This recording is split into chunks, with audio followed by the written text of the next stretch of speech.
It is the last week for Conservative leadership candidates to get on the final ballot. The $300,000 entry fee and 500 signatures are due Friday. 3 people have already hit that mark. Former Quebec Premier Jean Charest, MPs Leslyn Lewis and Pierre Poilievre. Still working to get on the ballot, former Deputy Leader Leona Alleslev. She's in Toronto. Hi, Ms. Alleslev. Good to have you back on our program. Well, thank you for having me, Vashi. I wanted to start off with the race itself because that $300,000 fee is due by Friday. Will you by Friday have raised that amount?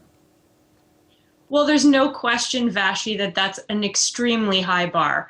And whether it's intentional or unintentional, it is having the effect of potentially keeping good candidates out of the race. And so that's not good for our party.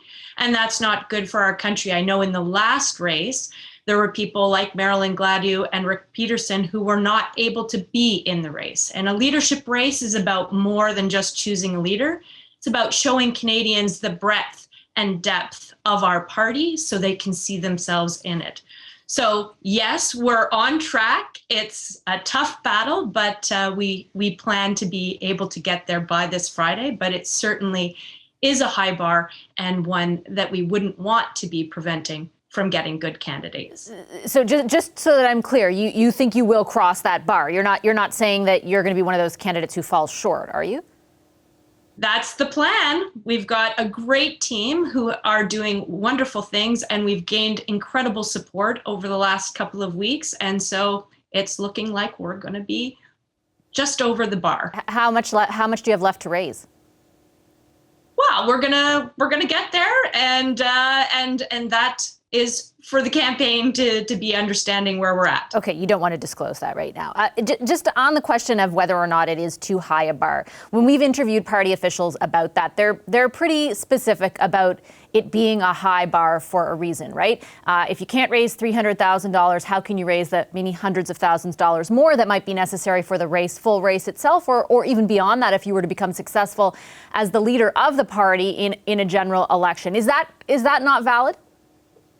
Well, it's a different question, actually, because ultimately we've got a provincial election here in Ontario, we've got a municipal election, and there's also a perspective where people are concerned about investing if you're not actually going to be a candidate, and yet you can't be a candidate if they're not willing to invest. So I think that ultimately people would be much more willing to support the candidates in the leadership race if it weren't such a hard bar, because then they would know that they would be putting good money after the person that they want to see in the race. There are, though, 3 of your competitors, Leslyn Lewis, Pierre Poilievre, and Jean Charest, who have already raised the money and met that bar.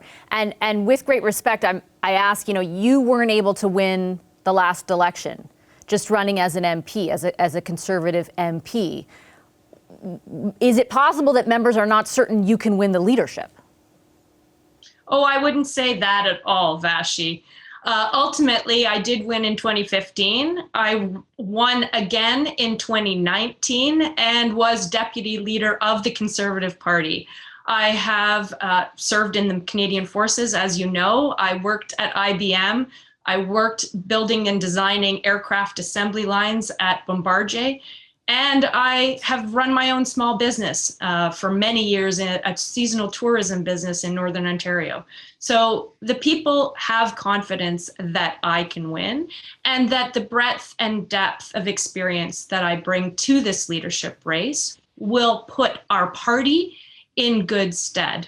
So I don't think that that's a fair characterization of what's happening. Well, and certainly I'm not trying to take away from the accomplishments that you listed, but rather put a question to you about your electability. If you could not win the last election, and I take your point, you won in 2019 and you won in 2015, you did not win in 2021, might there be a concern among members that you are not electable as leader of the party? I don't think so. I think that the last election obviously was during COVID.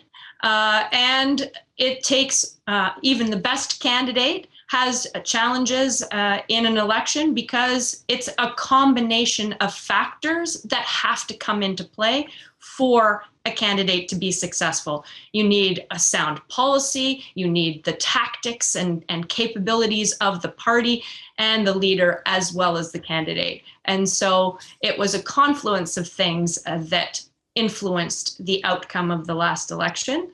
And I am only one part of that, but I can certainly assure you that I am electable and have the confidence of members in the party and in my riding. Okay, I want to get into some of your policy proposals up for discussion and debate. And first of all, your criticism of the level of spending in the federal budget, you called it anything but fiscally responsible. Would you balance the budget, and if so, over how many years? There's no question that a $1.3 trillion debt and $56 billion, or I'm sure we don't even know what that number will be this year, deficit is a significant challenge to Canada and impacts our ability to have economic growth and prosperity. So when the parliamentary budget officer says that he's concerned about the information that MPs and senators have with respect to what's being spent, where it's being spent, and what the actual financial situation of the country is, I certainly am not at this point in a position to be able to determine how quickly that balance could be achieved when we don't have that information to make an informed decision. But what I will tell you is that it must be a priority, because not having a balanced budget puts Canada significantly at risk, and a government that doesn't provide the information about what's being spent and whether or not it's achieving the objectives that we need it to achieve is highly disconcerting and breaches the responsibility of a government to the citizens in a democracy. Yeah, I'm unsure though of what you mean by not being able to tell what they've spent. If you look through the budget, it's very clear where the spending is. My question was very much. I take your point that you can't tell me how many years over which you'd balance that budget, but would that be an objective? And if so, clearly with a $50 billion deficit, there have to be significant cuts in order to achieve that objective, if that is an objective of yours. And if so, can you tell Canadians listening tonight what exactly you would cut? Again, the parliamentary budget officer needs to tell us, and the government needs to tell us what all the money is being spent on and whether or not it's achieving that objectives. And so, but there are line items of where it's being spent in the budget. I'm sorry? Sorry, Ms. Alleslev. I'm just saying there's line items of everything that is being spent. I mean, we covered the budget extensively. We can tell you exactly where money is going. I'm just unsure of what you're referring to. That's actually, I mean, the parliamentary budget officer is actually saying that there's gaps. I mean, we just saw in the defense plan what is in the budget in terms of what is going to be spent on defense is out of phase with what is being provided by the Department of National Defense. So I don't think that that's clear. However, your question was, is reducing the debt and the deficit a priority? Absolutely it is. Do we need to grow the economy in order to gain more revenue? Certainly. We have had all kinds of foreign capital investment leaving. We've had jobs leaving. We're not competitive or productive.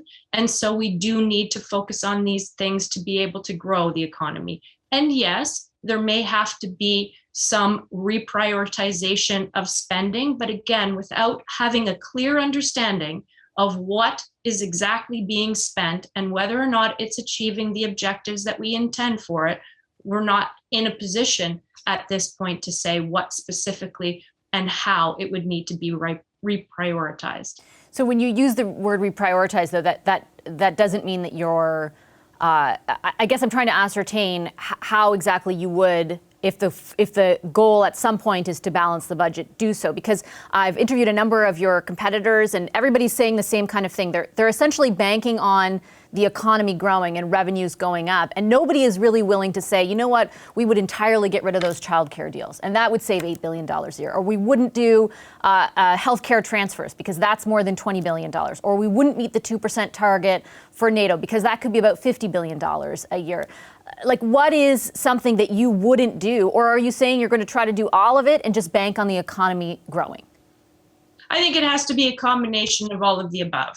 But certainly we know that COVID spending, according to this finance minister, should be over this year. And yet, in fact, we have more money, revenues because of inflation. So the government is actually taking in more money.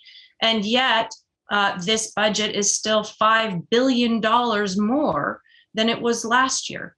So that means that despite saying that this is the end of COVID spending, I think it was 15 billion more they've taken in inflation as a result of inflation. So this year's budget is $20 billion more than it was last year in the height of COVID. So I'm sure that there are things in there that need to be reviewed and could be reprioritized. But yes, the focus does need to be about investing in the infrastructure and investing in the economy. And it has to be a combination of both. And any leader has a responsibility to be able to understand the situation at that time and make those difficult choices. Okay, I'm out of time. I have to leave it there. I think it was $24 billion, if memory serves me right, that revenues grew, sort of what they were projected and what they ended up being, thanks to oil revenues. That's even more significant. Yeah, okay, we'll leave it there. Thanks very much, Ms. Alleslev. Thank you. All the best. Hi, I'm Vashi Capellos, host of Power in Politics. See more of our show by subscribing to the CBC News channel or click the link for another video.